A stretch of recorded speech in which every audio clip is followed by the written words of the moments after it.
नमस्कार दोस्तों, आज मैं आपके लिए एक ब्रह्म राक्षस की ऐसी कहानी लेकर आया हूं कि अगर आप कमजोर दिल वाले हैं तो इस कहानी को आप पूरा नहीं सुन पाएंगे।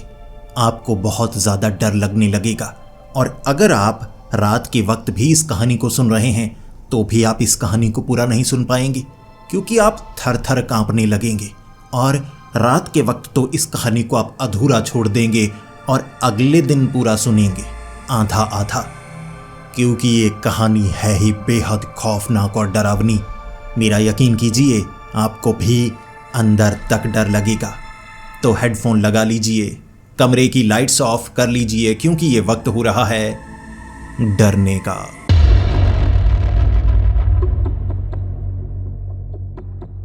तो ये कहानी है दयाराम की, जो कि उत्तर प्रदेश के एक छोटे से गांव का रहने वाला था। दयाराम के जो पिता थे वो एक बड़े जमींदार थे, लेकिन पिछले कुछ समय से वो बहुत ज़्यादा बीमार चल रहे और दयाराम की उम्र उस समय 21 साल थी। अब 21 साल उसके ऐसे निकले कि उसने एक बार भी घर का कोई काम नहीं किया।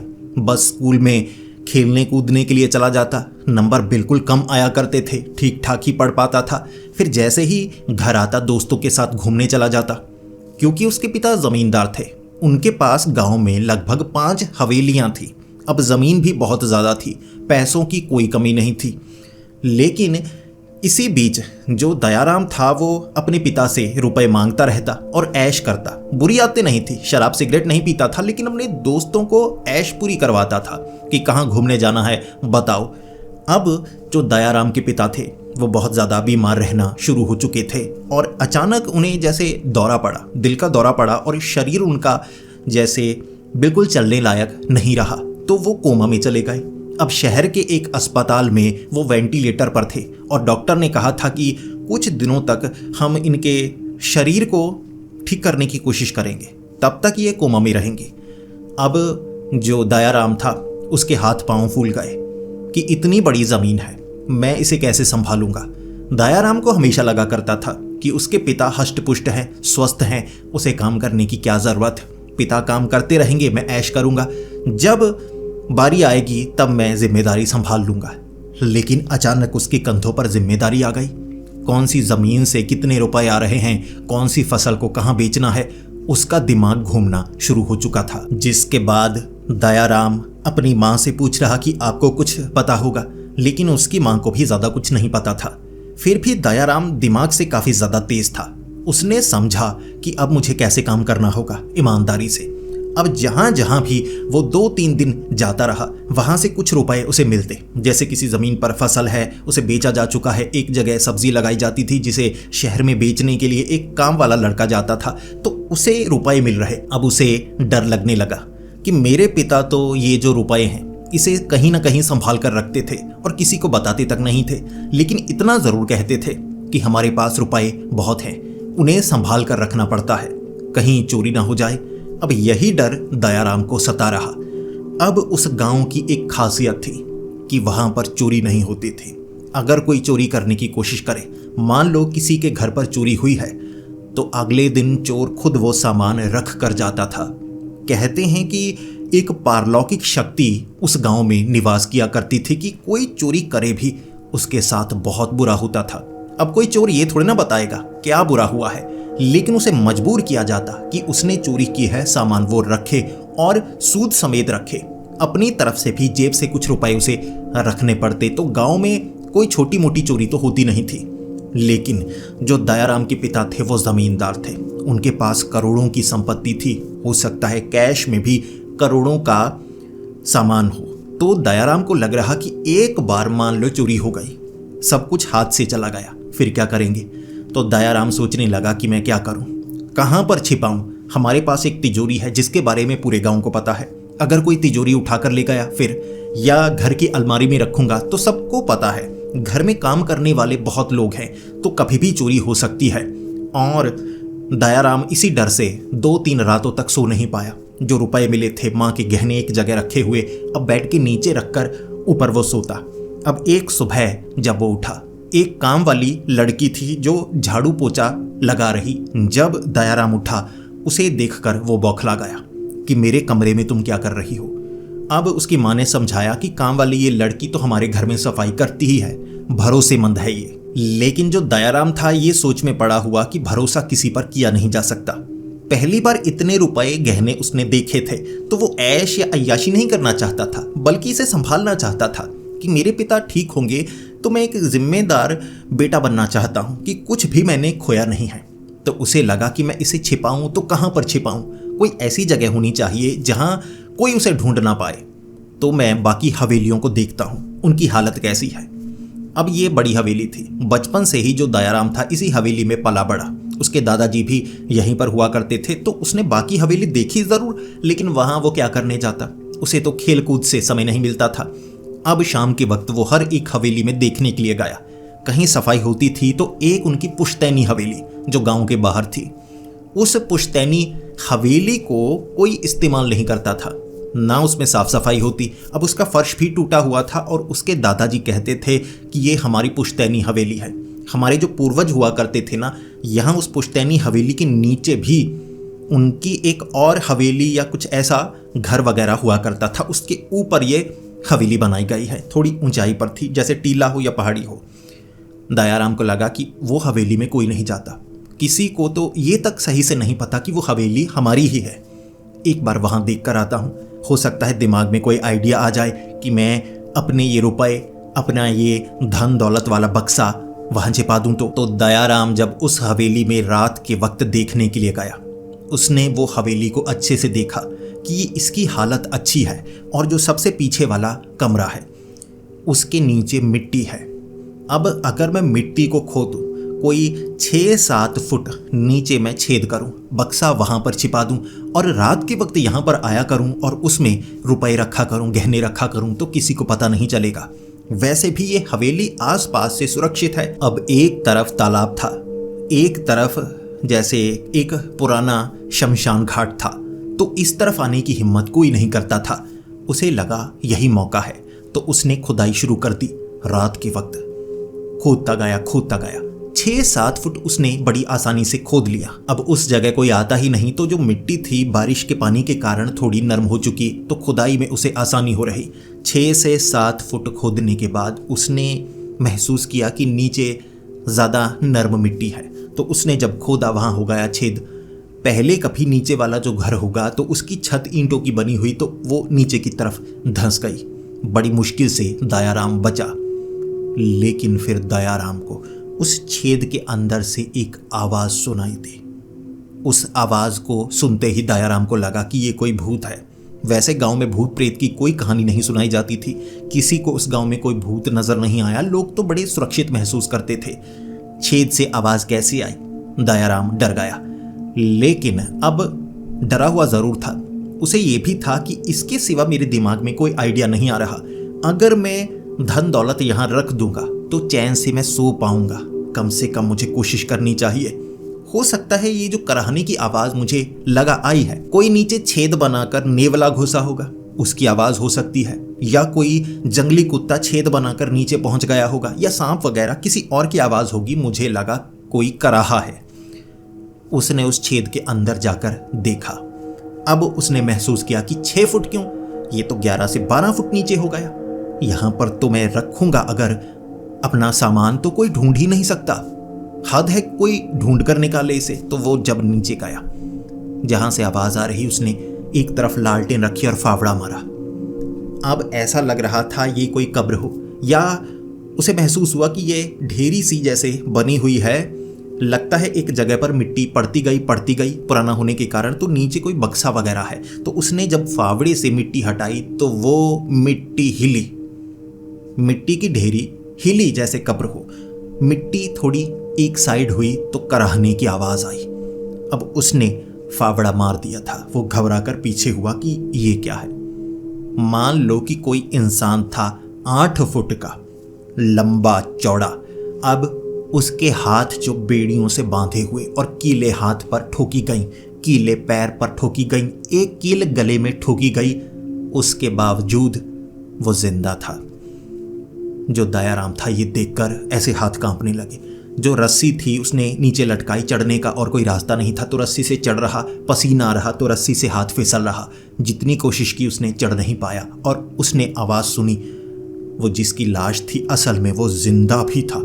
वो सोच रहा था दयाराम कि ये कैसे संभव है, कीले गाड़ी है, कोई पुरानी लाश है, बोल कैसे सकती है। उसने आवाज़ लगाकर कहा, तुम खास हो, मेरी मदद करो। दयाराम डरा हुआ किसी तरह चढ़ते चढ़ते ऊपर पहुंचा और उसे आवाज़ सुनाई दी, तुम मेरी मदद करो तभी मैं तुम्हारी मदद कर सकता हूं। तुम्हारी जान खतरे में है, तुम जल्द ही मर जाओगे।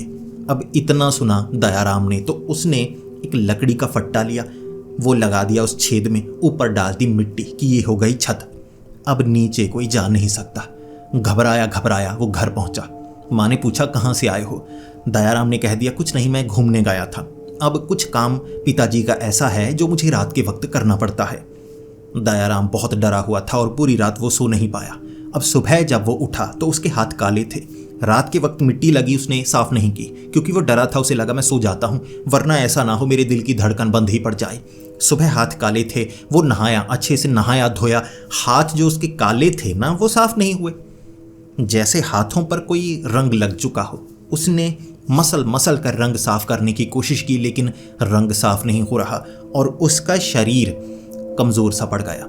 जिसके बाद वो गांव के वैद्य के पास गया कि ये क्या चीज़ है जी, रंग लगा है या कोई कुछ हो गया है, इन्फेक्शन वगैरह कुछ हो गया है। वैद्य ने हाथ देखते ही कह दिया कि ये तो पुराना निशान लगता है, नया तो महसूस नहीं होता, चमड़ी के अंदर है जो भी है। तो दयाराम ने कहा, जी मैं आपके पास कितनी बार आ चुका हूँ, क्या आपने पहले कभी ये निशान देखा? वो वैद्य भी कह रहा था कि संभव नहीं है, ये निशान तो पुराना लग रहा, लेकिन मैं तुमसे कई बार मिल चुका हूँ, ये कैसे हो सकता है?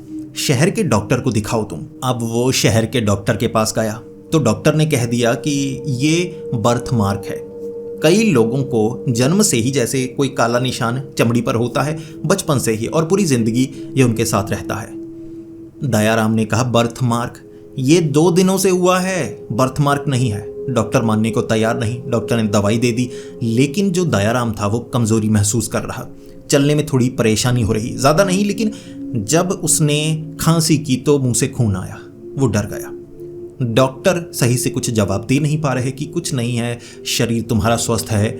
लेकिन दयाराम को लगा कि वहाँ वो जो था, वो जो लाश थी, उसने कहा था तुम्हारे पास समय कम है। तो जो दयाराम था वो मंदिर के पुजारी जी के पास गया और उन्हें ये दिखाया।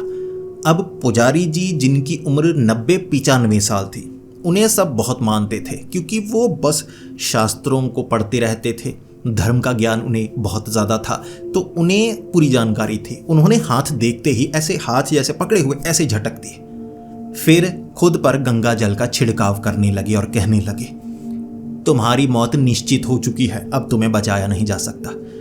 दयाराम ऐसे घबरा गया कि क्या हुआ, मैं मरने वाला हूं, क्या हो गया? पुजारी जी ने कहा, तुम शापित हो चुके हो और तुम पर जो श्राप है वो एक ब्रह्म राक्षस का श्राप है। ब्रह्म राक्षस जब श्राप देता है उसे काटा नहीं जा सकता। अब तुम्हें कोई नहीं बचा सकता, चाहे जहां घूमाओ, तुम्हारा बचना असंभव। तो दयाराम कहने लगा कि कुछ करिए, और पुजारी जी ने साफ कह दिया, मेरे हाथ खड़े हैं, मैं कुछ नहीं कर सकता। फिर दयाराम और पुजारी तांत्रिकों के पास गया, झाड़ फूक हुई लेकिन हाथ के निशान गायब नहीं हो रहे और उसे कमजोरी महसूस हो रही। दयाराम को लगा मैं बचने वाला नहीं। तांत्रिकों ने कह दिया कुछ नहीं होगा, लेकिन जब मैं मरूंगा वो थोड़े ना आएंगे, उन्होंने तो अपनी कीमत जो मांगी थी मैंने दे दी। दयाराम के पास एक ही रास्ता था, वो जो लाश बोली थी ना, मैं उससे बात करता हूं। अब उसने पुजारी जी को कहा था और पुजारी जी ने कहा किसी को बताना मत, अगर सच में तुम्हें कहीं पर ऐसा कुछ मिला है तो बताना मत। अब दयाराम ने किसी को ये बताया नहीं क्योंकि रुपए रखने की सबसे सुरक्षित जगह वो थी।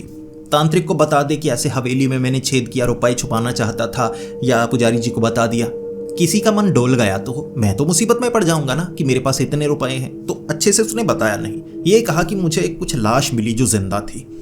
किसी ने कह दिया भूत होगा, किसी ने कह दिया प्रेत होगा। पुजारी जी कह रहे ये श्राप ब्रह्म राक्षस का है, वो ब्रह्म राक्षस ही होगा। जिसके बाद दयाराम के पास अब कोई रास्ता नहीं बचा, तो दयाराम को लगा मैं वहीं पर चलता हूँ। जिसने श्राप दिया है वो श्राप को काट भी तो सकता है। अगर मेरी मृत्यु तय है जैसा पुजारी जी ने कहा है, तो मैं कोशिश ऐसे करूंगा तो ठीक रहेगा, वरना दूर रहूंगा तो मैं मर सकता हूं। और वैसे भी उसने कहा था मैं तुम्हारी मदद कर सकता हूं। तो शायद वो मेरी मदद करे। रात के 11 बजे जो दयाराम था दोबारा उस मिट्टी को हटाने के बाद, फट्टे को उठाने के बाद छेद के अंदर रस्सी के जरिए गया। जैसे ही उसने सामने देखा, वो जो लाश थी ना, बड़े अजीब तरीके से ज़मीन में गाड़ी गई थी, बेड़ियों से बांधी गई थी। दयाराम के पैरों की आवाज़ सुनकर उस लाश ने जवाब दिया, अच्छा हुआ तुम वापिस आ गए, कम से कम मरने से पहले आए हो तो मैं तुम्हारी मदद कर सकता हूँ, मुझ पर यकीन करो। तो दयाराम ने कहा, मैं हाथ जोड़ता हूँ, मुझे माफ़ कर दो, मैं फावड़ा तुम्हें नहीं मारना चाहता था, तुम्हें चोट लगी और तुमने मुझे ये श्राप दे दिया। फिर वो लाश कहने लगी कि मैंने तुम्हें श्राप नहीं दिया है, मेरा बस चले तो मैं तुम्हें श्राप मुक्त कर दूं, लेकिन ये मेरे हाथ में नहीं है, ये तुम्हारे हाथ में है। मैं तुम्हें शुरू से बताता हूं मैं कौन हूं और क्या मैंने ये किया है, तुम खुद सोचना। तो उस लाश ने कहा कि मैं कोई लाश नहीं, मैं एक ब्राह्मण था जो एक अमीर जमींदार के लिए पुरोहित का काम कर रहा था। लेकिन वो जमींदार ठग था, उसने कुछ गलत काम किए थे जो वो मेरे सामने बताता, लेकिन मैं कुछ कर नहीं सकता था क्योंकि वो मुझे मौत की धमकी दिया करता। तो मैं बस शास्त्रों में लगा रहा, मैंने कोई गलत काम नहीं किया, लेकिन एक गलत कार्य मुझसे हो गया, मैंने उसे मार डाला। जब पानी सर से ऊपर निकल गया तो मुझे ये कार्य करना पड़ा। कहते हैं कि धर्म की रक्षा के लिए कभी कभी हिंसा करनी पड़ती है। जिंदगी में एक बार मैंने हिंसा की, अब उसके बाद जमींदार को तो मैंने मौत के घाट उतार दिया, लेकिन उसके बाद उन्होंने जो लोग थे उनके मुझे भी मारा, लेकिन मुझे खत्म नहीं कर पाए। शायद ये मेरी ताकत थी, शायद ये ईश्वर की ताकत थी कि मुझे ब्रह्म राक्षस का रूप मिला और मैंने फिर उन सबको मार डाला। ब्रह्म राक्षस के रूप में आकर मैं तो मर चुका था, लेकिन मुझे पता नहीं था मेरी मुक्ति नहीं होगी ऐसे। मैं ब्रह्म राक्षस बना, फिर मैं किसी की मदद भी नहीं कर पा रहा। एक राक्षस पर कोई यकीन नहीं करता, तो मुझे उन्होंने पकड़ा। जो पुजारी थे, कई साधु, मैं उनसे कह रहा कि आप मुझे मुक्त कीजिए, मैं आपकी मदद के लिए तैयार हूं, अगर आप मुझे खत्म कर सकते हैं तो खत्म कीजिए, मुझे बांधिए मत। लेकिन वो जानते थे कि एक ब्रह्म राक्षस को खत्म करना आसान नहीं, और ब्रह्म राक्षस पर वो यकीन नहीं करते थे, तो उन्होंने यहाँ पर मुझे बांध दिया। अब मुझे मुक्ति चाहिए, मेरा शरीर नष्ट नहीं होगा, मुझे मारा नहीं जा सकता, मुझे बांधा गया है और मैं मुक्त, ये बंधन से होना भी नहीं चाहता, मैं जिंदगी से मुक्त होना चाहता हूँ। तुमने जिस फावड़े से मुझ पर वार किया, मैंने तुम्हें श्राप नहीं दिया, लेकिन ये शरीर ऐसा है, एक राक्षस का शरीर जो मुझे मिल चुका है। तुमने मुझ पर वार किया तो तुम्हें श्राप मिला। मैं तुम्हारी मदद कर सकता हूं, तुम्हें वैसा करना होगा जैसा मैं कहता हूं, अगर तुम जिंदा रहना चाहते हो। एक गलती और तुम मारे जाओगे, देरी तो तुम मारे जाओगे। बचने का एक तरीका, सही समय पर तुम्हें 5 कार्य करने होंगे। दयाराम घबराया, डरा हुआ, लेकिन उस ब्रह्म राक्षस ने कहा, डरो मत, मैं तुम्हारी मदद करूंगा। दयाराम ने कहा कि बताओ मुझे क्या करना होगा। उसने कहा, कोई मुश्किल कार्य नहीं है, कोई गलत कार्य नहीं है, मेरा शरीर पंच तत्व में लीन तुम्हें करना होगा। अब पंच तत्व में लीन करने के लिए तुम्हें मेरे शरीर को 5 हिस्सों में काटना होगा, जैसा जैसा मैं बताता हूं। टांगे, धड़, एक बाजू, दूसरी बाजू अलग और एक सर, ये मेरे 5 हिस्से तुम्हें पंच तत्व में लीन करने होंगे। धरती, जल, अग्नि, वायु और आकाश, ये पंच तत्व में मेरे 5 हिस्से तुम्हें लीन करने होंगे, तो मुझे मुक्ति मिलेगी और तुम्हारा ये श्राप खत्म हो जाएगा। इसके बाद दयाराम रोने लगा और कहने लगा, मैं दोनों तरफ से मारा जाऊंगा, मैं खुद नहीं जानता मैं तुम पर भरोसा करूं या ना करूं। तो उस ब्रह्म राक्षस ने कहा कि जबरदस्ती नहीं है, नहीं करना चाहते तो मत करो, कोशिश करो ढूंढने की, हो सकता है तुम्हें कोई ऐसा महाज्ञानी मिल जाए जो तुम्हें इस श्राप से मुक्त करे। ढूंढो अगर ढूंढ सकते हो, लेकिन समय कम है, अगर तुमने देरी की तो मारे जाओगे, और ऐसा कई लोगों के साथ हो चुका है। शायद तुम्हारे खानदान के लोग ही जिन्होंने मेरी मदद करने की कोशिश की, लेकिन वो मारे गए क्योंकि वो भरोसा नहीं कर पाए, उनमें वो हिम्मत नहीं थी। तुम कोशिश करना चाहते हो तो करो। दयाराम ने कहा, मैं कैसे कर पाऊंगा, तुम्हें काटूंगा कैसे? उसने कहा, तुम्हें करना होगा, मेरी टांगे सबसे पहले तत्व में तुम्हें लीन करनी होंगी, मेरी टांगे जमीन में दफनानी होंगी। ये आसान कार्य है, लेकिन अड़चनें आएंगी। एक ब्रह्म राक्षस को जब मुक्ति मिल रही होती है तो कई भूत, प्रेत, दैत्य, राक्षस अपनी मुक्ति के लिए मेरे शरीर को खुद में मिलाने की कोशिश करते हैं ताकि उन्हें भी वो मुक्ति मिल जाए। दयाराम ने कहा तो मुझे करना होगा। दयाराम एक तेज धार तलवार लेकर आया उस छेद में। वो जो ब्रह्म राक्षस था वो खुद कह रहा कि मुझे धड़ से काटो, मेरी टांगे अलग होनी चाहिए। और जहां से उसने कहा, दयाराम ने आंखें बंद कर ली, जोर जोर से मारा और टांगे धड़ से अलग। हाथ तो काले पहले से थे। और उस ब्रह्म राक्षस ने कहा, अब तुम्हें और कोई श्राप नहीं मिल सकता, श्रापित तुम पहले से हो। अब मेरे शरीर को लीन करो, मैं तुम्हें बताता हूं। इस जगह से तुम्हें इतनी दूरी तक 2 किलोमीटर की दूरी पर मेरी टांगों को दफनाना होगा। जब मिट्टी में तुम मेरी टांगों को दफनाओगे, पूरी तरह से मिट्टी उसके ऊपर डाल दोगे, मेरी टांगें गल जाएंगी। पहले तत्व में मेरी टांगें लीन, मेरा एक हिस्सा लीन, फिर 4 का कार्य करना होगा। लेकिन याद रखना, तुम्हें रोकने की कोशिश होगी। मेरी टांगों को अच्छे से दफनाने नहीं दिया जाएगा, तुम्हें कोई रोकेगा। दयाराम ने कहा कि मुझे जिंदा रहना है, चाहे जो हो जाए। दयाराम ने वो कटी हुई टांगे एक चादर में लपेटी, कंधे पर टांग ली। भारी वजनदार थी, 20 से 30 किलो की टांगे ही थी। तो टांगे कंधे पर टांग कर हवेली से 2 किलोमीटर की दूरी पर, गांव से बाहर, वहां जो जमीन थी बंजर थी, ऐसी जमीन की वहां कोई आता जाता नहीं। और तो कोई मुश्किल नहीं थी, ऐसा नहीं था कि वहां कोई खतरा था, जानवर थे, ऐसा कुछ नहीं। बस बंजर जमीन थी, कोई चोट लग जाए या गिर जाए, बेहोश हो जाए तो मदद के लिए दूर दूर तक कोई नहीं था, बस इतना। वहां पहुंचने के बाद जो अब दयाराम था उसने क्या किया, टांगों को जमीन में दफनाने के लिए खड्डा खोदना शुरू कर दिया। खड्डा खोदा 4 फुट का कि टांगे इसमें रखूंगा, मिट्टी डाल दूंगा, काम खत्म। पहला काम ऐसे हो जाएगा। जब उसने खड्डा खोदा और टांगे बीच में फेंकी, उस छेद से हाथ निकले थे, टांगों को पकड़ लिया। और ना सिर्फ ब्रह्म राक्षस की टांगों को पकड़ा, बल्कि दयाराम की टांगों को पकड़ लिया। दयाराम को वो खींच रहे, क्योंकि ब्रह्म राक्षस की टांगों से वो जुड़कर मुक्ति पा सकते थे। और साथ में ही वो नहीं चाहते थे दयाराम बचकर जाए, तो दयाराम को भी वो मारना चाहते थे। हाथ थे बस। लेकिन जो दयाराम था वो अपने आप ताकत को महसूस कर रहा, क्योंकि मौत हमें ताकत देती है। जब हमें पता हो कि हम मरने वाले हैं तो अंदर से बचने के लिए पूरी ऊर्जा हम लगा देते हैं। दयाराम ने पूरी ऊर्जा लगा दी। अब हाथ पकड़ रहे हैं, उसके पास फावड़ा है, फावड़े से उसने हाथों को काट डाला तो कई हाथ थे जो कटे हुए बीच में गिरे। उसके बाद उसने फावड़े से मिट्टी डाली। अब मिट्टी जब ऊपर भर गई, अपने आप छेद हुआ, मिट्टी पानी सी बन गई और उबलने लगी। और फिर नीचे धंसी बदबू आने लगी और दयाराम वहां से निकला। जैसे ही आधी रात को उस जगह पहुंचा, उस ब्रह्म राक्षस ने कहा, कार्य पूर्ण हुआ। पहले तत्व में तुमने मेरा एक भाग लीन किया, बहुत बहुत धन्यवाद। 4 भाग और लीन कर दो ताकि मुझे भी मुक्ति मिले।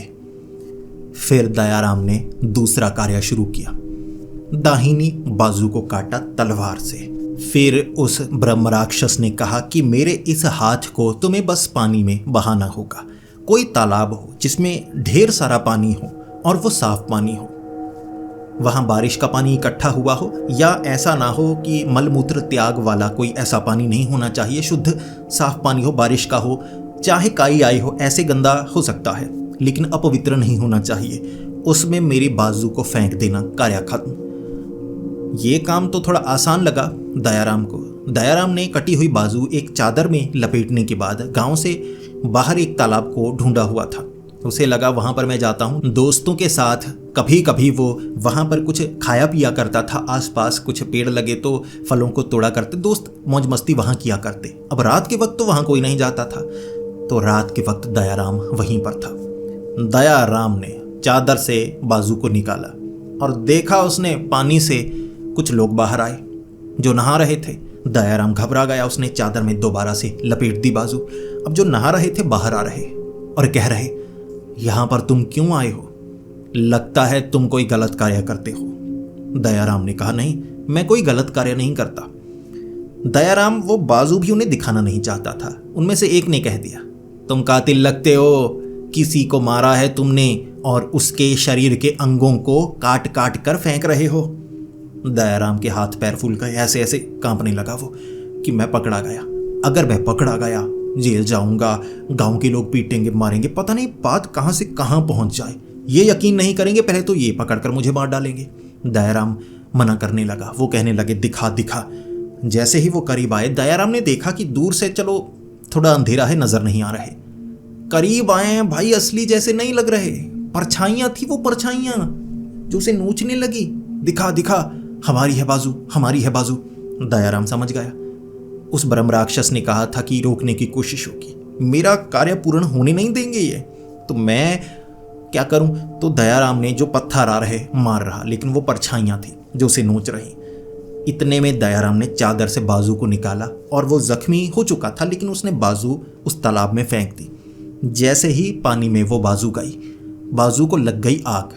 पानी में जलती हुई उसे बाजू नजर आ रही जो नीचे जा रही, और ऐसे राख बनकर पानी में घुल गई और वो परछाइयां एक झटके में गायब। मुश्किल से वो वापस आया और उसने ब्रह्म राक्षस को कहा, मैंने दूसरा कार्य पूर्ण किया। और ब्रह्म राक्षस ने कहा, बहुत बहुत धन्यवाद, अब अगला कार्य भी पूर्ण करो, मेरी दूसरी बाजू काटो इसे। दयाराम ने वो बाजू को भी काटा।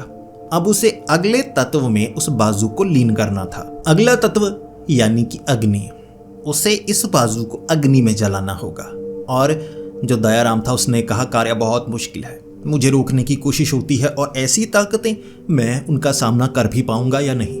अभी तक तो समझदारी से मैं बच गया, अगर आगे कुछ हुआ तो मैं क्या करूं। उस ब्रह्म राक्षस ने कहा, अगर ऐसा तुम्हें लगे तो ब्रह्म राक्षस कहकर मुझे पुकारना और वो बाजू तुम्हारी मदद करेगी।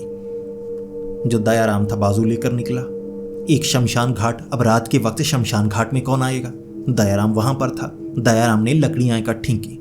अब हाथ जो बाजू थी वो पीठ पर टांगी हुई, लकड़ियां रखी बिल्कुल चिता बनाकर। अब चिता में वो बाजू को रखना चाहता था, लेकिन जैसे ही उसने आग जलानी चाही, अब लकड़ी को आग नहीं लग रही।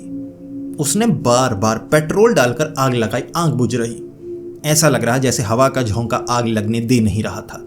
फिर उसने पूरी कोशिश की तो आग उसके कपड़ों को लग गई, जिसके बाद उसे लगा कि मैं अब क्या करूं। अब वो बिल्कुल खुद को नाकाम महसूस कर रहा। फिर उसने ब्रह्म राक्षस का नाम लिया और उस बाजू ने मदद की। उस बाजू ने आग लगाई उस लकड़ी को, जिसके बाद जो दयाराम था उसने आग लगाई, आग बुझ रही, लेकिन उस हाथ ने अपने आप उस लकड़ी को ऐसे पकड़ा कि आग लगे, और फिर हाथ को आग लगी और लकड़ियों के बीच जब लकड़ियों को आग लग गई तो एक धमाका हुआ, धक्का लगा था दयाराम को, लेकिन लकड़ियां पूरी जली। अग्नि से रोकने की कोशिश हो रही थी दयाराम को, लेकिन वो बाजू जल गई, अग्नि में लीन हो गई। दयाराम गया वापस। पूरी रात गुजर चुकी थी, दिन का वक्त था। दयाराम ने दिन के वक्त बड़ी समझदारी से हवेली से निकलकर आराम किया और रात के वक्त फिर से।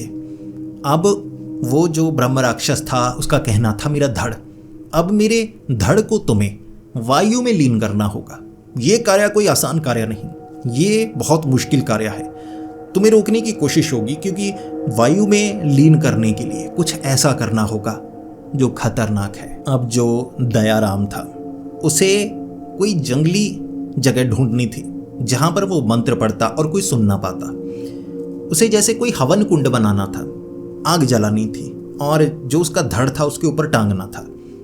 जो उस अग्नि से धुआं निकलता वायु के रूप में, वो धुआं जैसे जैसे उस धड़ को छूता तो वो वायु में लीन होता चला जाता। तो ये कार्य करना था। अब ये सबसे मुश्किल, क्योंकि ब्रह्म राक्षस ने कहा था यहां तुम्हें रोकने की कोशिश होगी और पूर्ण रूप में ऐसे पिशाच भूत प्रेत आएंगे जो चाहेंगे ये धड़ उन्हें मिल जाए, ताकि ब्रह्म राक्षस की ताकत उनके पास हो।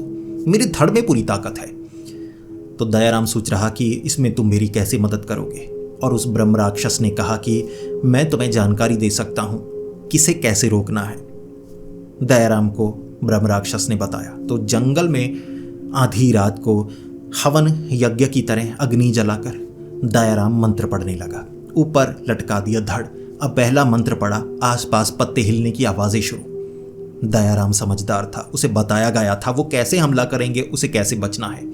दयाराम ने गंगा जल छिड़कना शुरू कर दिया चारों तरफ। अब यही रास्ता था कि उन्हें दूर रखना है, मंत्र पढ़ने हैं, और जैसे ही स्वाहा तो जो गंगा जल है उसे छिड़कना है, क्योंकि जब तुम्हारा मंत्र पूर्ण होगा और दूसरा मंत्र शुरू होगा, मंत्र के बीच में वो तुम्हें छू नहीं सकते, वो तो भस्म हो जाएंगे और श्रापित बनकर वो वहीं कैद हो जाएंगे। अब ऐसा तो कोई करना नहीं चाहेगा। तो वो क्या करेंगे, एक मंत्र के खत्म होते ही, तुमने देरी की तो दूसरे मंत्र के शुरू होने से पहले वो तुम पर हमला करेंगे, पकड़ लेंगे, तुम्हें मार डालेंगे। तुम्हें गंगा जल छिड़कना है स्वाहा कहते ही, ताकि वो तुम्हारे करीब आए तो दूर हो जाए। दयाराम ऐसा ही करने लगा। जैसे ही मंत्र पढ़ता स्वाहा, वो गंगा जल को छिड़कता और जैसे ही उस पर हमला करने आते वो भूत प्रेत ऐसे उन पर छींटा पड़ता और वो पीछे भाग जाते चिल्लाते हुए। फिर से शांति। अगला मंत्र शुरू। दयाराम ने पूरे मंत्र पढ़े और धुएं से वो जो धड़ था पूरा वो भी धुआं और हवा बन गया। जैसे ही धड़ पूरा का पूरा गायब हुआ, नीचे अग्नि भी नीले रंग की हुई। फिर पूरी तरह से शांति। दयाराम का कार्य पूर्ण हुआ। उसने 4 तत्वों में ब्रह्म राक्षस के शरीर को लीन कर दिया था। अब कार्य 5वें तत्व का था। जैसे ही दयाराम आधी रात के वक्त उसी छेद में पहुंचा तो उस ब्रह्म राक्षस ने कहा, आखिरी कार्य ये मेरा सर, ये तुम्हें आकाश में लीन करना होगा और ये बहुत मुश्किल है, इसमें तुम्हारी जान भी जा सकती है। मैं तुम्हारी मदद तो करूंगा लेकिन मैं अपनी ताकत से तुम्हारी मदद नहीं कर सकता। मेरी बाजू जा चुकी है, मैं छू नहीं सकता। मेरी टांगे जा चुकी हैं, मैं सफर नहीं कर सकता। मेरा धड़ जा चुका है, मेरी ताकत जा चुकी है। सर बचा है सिर्फ ज्ञान का। मेरे पास ज्ञान है, मैं तुम्हें जानकारी दे सकता हूं, लेकिन ज्ञान का इस्तेमाल कैसे करना है ये तुम पर है। मैं तुमसे बात करूंगा, बताऊंगा। भरोसा रखना, जैसा मैं कहूंगा तुम्हें वैसा करना होगा। तो सर को एक जालीदार, जैसे नेट होता है ना जाली सी, उसमें फंसाकर पीठ पर बांध दिया। अब ब्रह्म राक्षस बात कर रहा था दयाराम से। जंगल में या आसपास के गांव में जो सबसे ऊंची जगह है तुम्हें वहां चढ़ना होगा।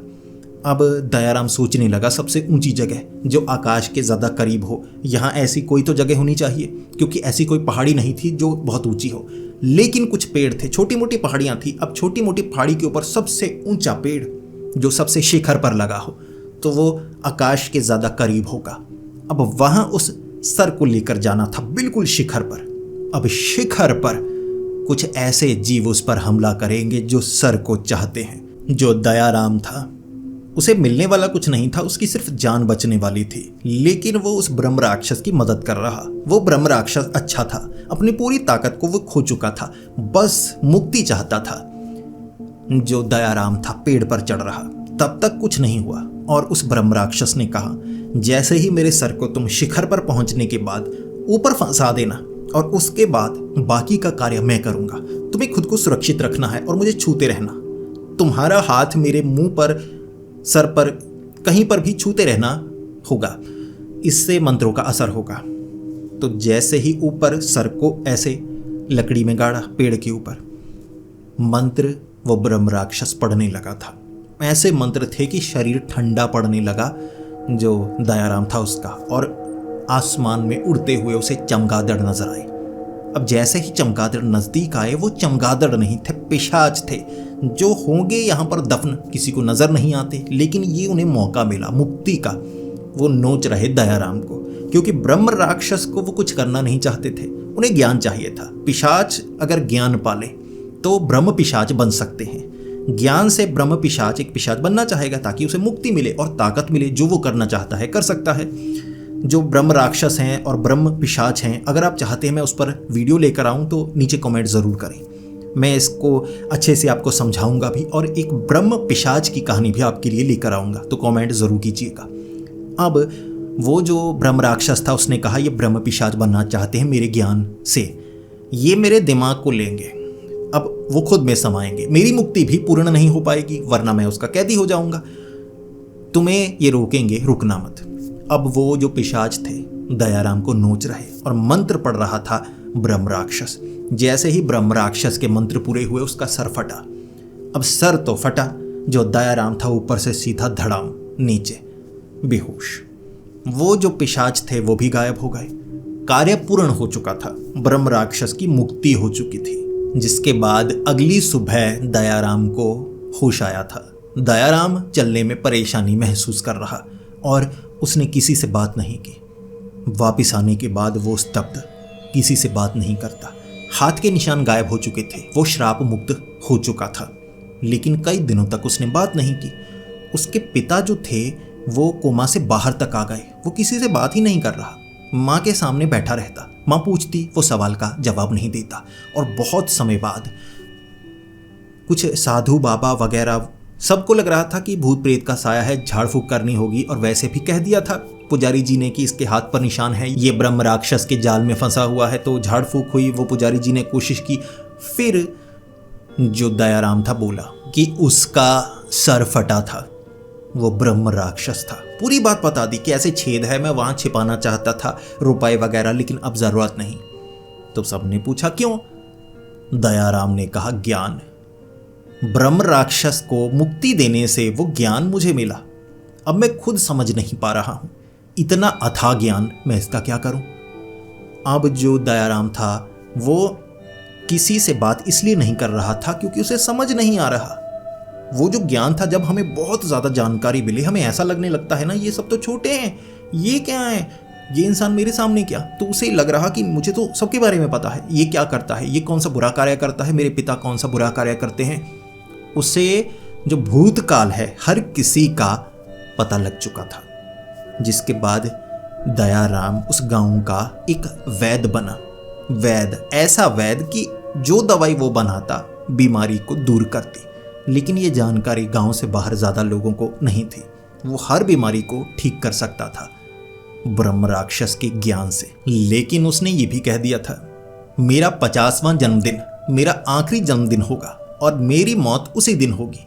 मुझे मेरी मृत्यु की तारीख भी पता है। मैं जो कार्य करूंगा तब तक करूंगा, उसके बाद में कुछ कर नहीं सकता। तो ऐसे दयाराम की जो मृत्यु थी वो 50 साल का होने पर अपने आप हुई थी। सुबह वो उठा ही नहीं। ऐसे पूरे गांव वाले उसकी ये बात सुनाते हैं। और दयाराम उस गांव में बहुत ज़्यादा मशहूर है। वहाँ दयाराम की कहानियाँ सुनाई जाती हैं कि एक ब्रह्म राक्षस से उसे वरदान मिला था। कुछ कहते हैं कि ब्रह्म राक्षस से उसने सौदा किया था, लेकिन जो खास कहानी है वो ये है कि उसने ब्रह्म राक्षस को मुक्ति दिलाई थी, तो बदले में उसे ब्रह्म राक्षस का ज्ञान मिला जिसे वो समझ नहीं पा रहा। इतना अथाह ज्ञान, मैं क्या करूं? और समझदारी से उसने उस ज्ञान का इस्तेमाल किया, वरना उस ज्ञान का इस्तेमाल गलत लोग भी कर सकते थे। ऐसा दयाराम ने होने नहीं दिया। और कहते हैं दयाराम पूरी जिंदगी बाद में चल नहीं पाया था। वो एक जगह बैठा रहता, टांगों का इस्तेमाल नहीं करता था, क्योंकि जो कार्य वो करना चाहता, कहीं जाता, किसी से बात करता, हर चीज़ वो बैठे बैठे कर सकता था। उसे सब कुछ पता होता था कि कौन कहाँ पर क्या कर रहा है, तो उसे चलने की जरूरत नहीं पड़ती थी। मृत्यु भी पता थी कैसे होगी। ये थी एक साधारण इंसान और एक ब्रह्म राक्षस की मुक्ति की कहानी। अब आप बताइए आपको ये कहानी कैसी लगी? अगर आपको ये कहानी अच्छी लगी है तो इस वीडियो को लाइक करें। अगर बहुत अच्छी लगी है तो अपने दोस्तों के साथ शेयर कीजिए। ऐसी ही कहानियां अगर आप ज़्यादा सुनते हैं तो हमारे इस चैनल को सब्सक्राइब कर लें, क्योंकि इस चैनल पर भरी पड़ी हैं इससे भी ज़्यादा खौफनाक और डरावनी कहानियां। तो मिलते हैं अगली वीडियो में, तब तक के लिए डरते रहें।